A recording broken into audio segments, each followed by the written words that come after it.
It's been a big day for Joyce Chant. She's turning in for the night.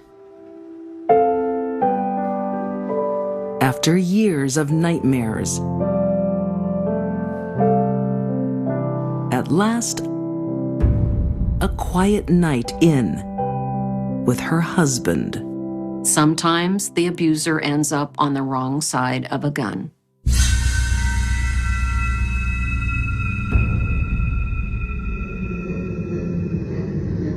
It was cold-blooded murder.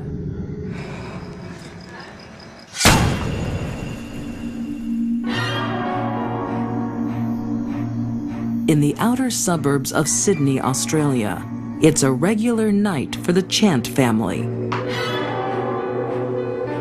But for sons Jamie, Craig, and young Scott, family life holds a dark secret.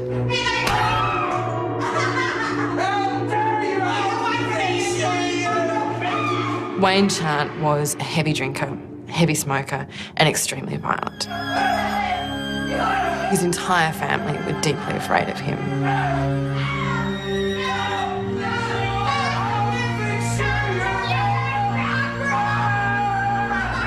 He would hit his wife badly. He would backhand her, he would throw her to the ground, he would hurt her.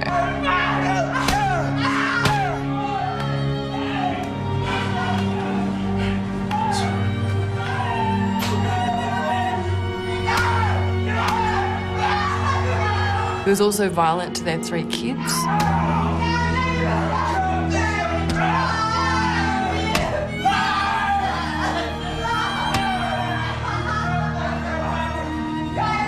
It was a messy, dysfunctional, deeply, deeply unhappy household.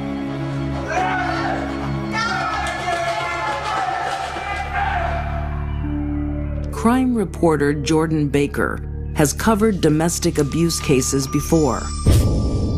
But the Joyce Chant story is the most shocking she's ever seen. How she managed to endure so many years of such brutality from her husband is quite remarkable. The fear that abuse victims suffer is when the beating's going on. Oftentimes they actually don't know if they're going to survive a beating, and the violence does escalate. One night, Joyce Chant finally reaches her breaking point. You want to be kidding, do you? Oh, that's your answer for everything, isn't it? Your son's locked up in there because of you, and all you can think about is bashing his mother. Do you want to have your face smashed in again, do you? After all the beatings, after all the abuse, she became a hard, determined woman. Bash me all you like, but you'll never shut me up. Well, say about that! You're gonna kill me, and you're gonna go get your gun, are you? You're gonna destroy. Wayne pulls out a gun. Are you gonna shoot me, are you? What are you gonna do? Tonight, the battered wife turns the tables.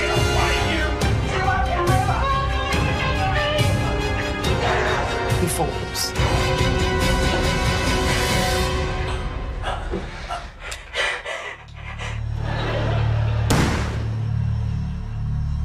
What was that?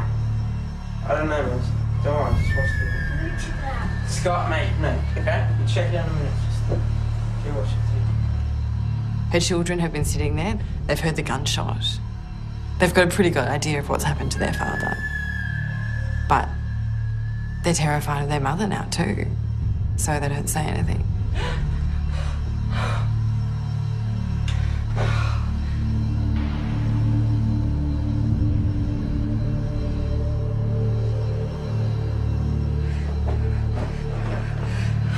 She wraps him in their bedsheet and leaves him there.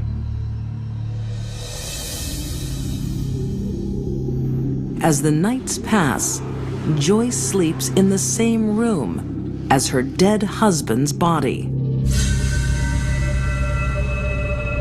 To the children, the house is strangely quiet, and there is a foul smell.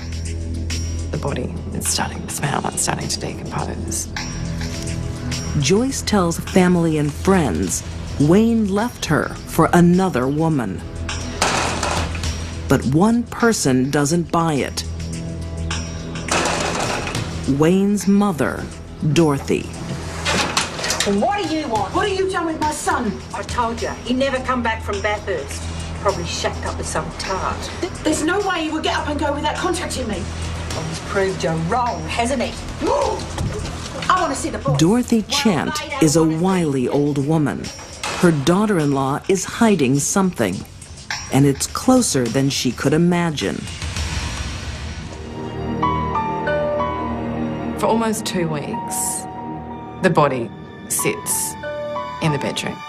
But Joyce is in no hurry to bury her husband. She's not done with him yet.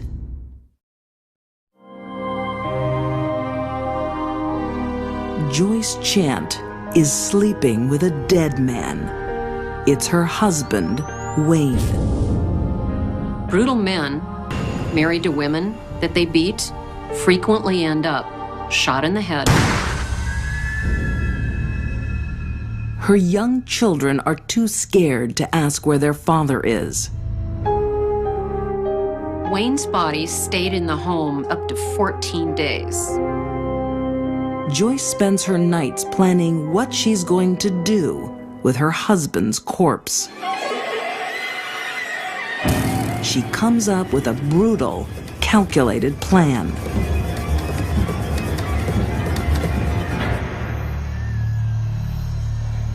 Joyce raises the axe and strikes him once, then brings up the axe and strikes him again.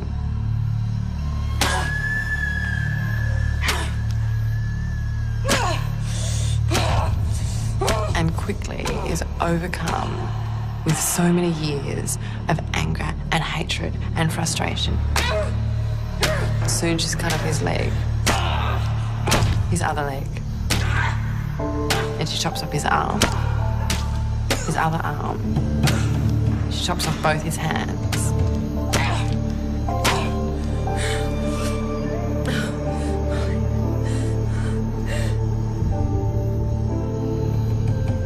And now, in their backyard, where they've raised their children, where they've spent many years of married life together,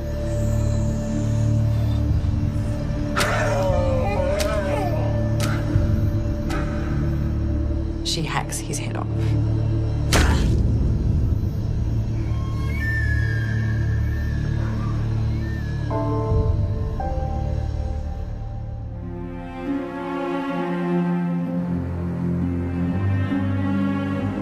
At a rest stop south of Sydney, a driver pulls over for a smoke and makes a gruesome discovery.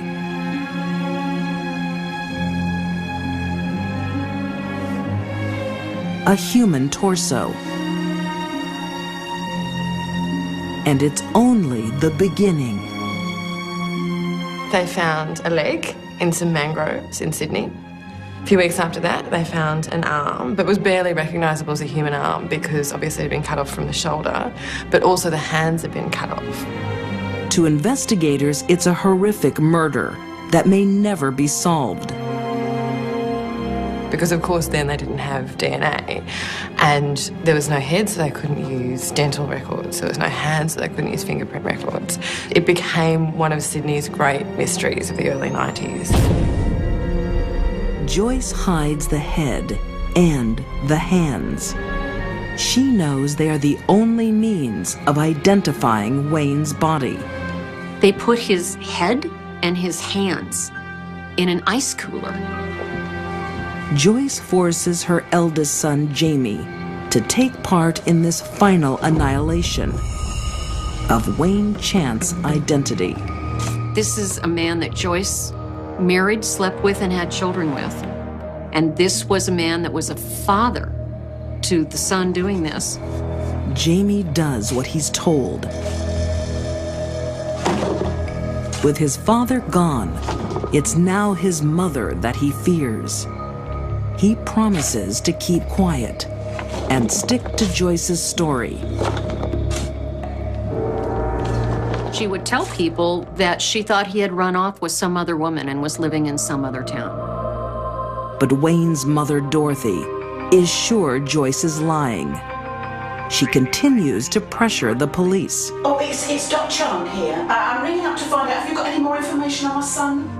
Unfortunately not, Dorothy. Nothing's changed since the last time I spoke to you. Look, he wouldn't just get up and go without calling his mother. Until we find some more information, there's nothing we can do. But you need to get this out of his wife. She's the one that knows the truth. Yes, but according to our information, he's run off with another woman. She's lying. She's done something to him. Dorothy, if anything changes, I promise you I'll be the first to call. Don't you dare hang up. Something No one's listening to Dorothy for now. It seems like the perfect crime. No one was asking any questions anymore. But after 10 years, Jamie Chant finally breaks his silence. You don't want to hear this. He confesses to his girlfriend. Dad didn't go missing. Mom killed him. One day, police got a piece of information that changed everything. A young woman presented to a police station. She identified herself as an ex-girlfriend of Jamie Chant. And she told them that he had confessed to her not only that his mother had killed his father, but that she'd chopped up his body. Why didn't you go to the police? She would have killed me too.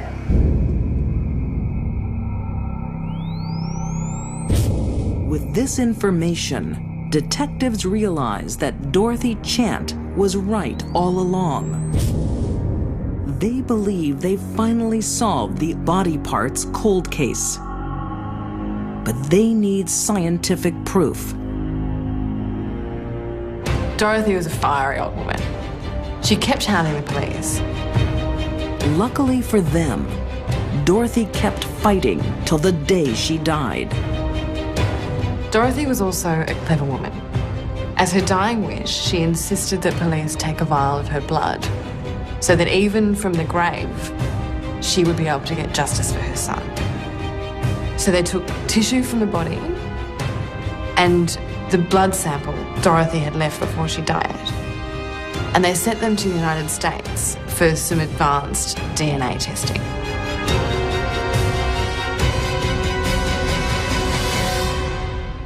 It's a perfect match. 15 years after her crime, police charged Joyce Chant with her husband's murder. She pleads guilty to manslaughter, claiming self-defense. Joyce may have believed what she was doing was the right thing for a mother to do to save herself and her 3 sons from this tyrant. But really, it was a cold-blooded murder, and something that destroyed not only her life, but the lives of her entire family. Prosecutors accept the plea of manslaughter. Joyce Chant is sentenced to only 5.5 years in prison.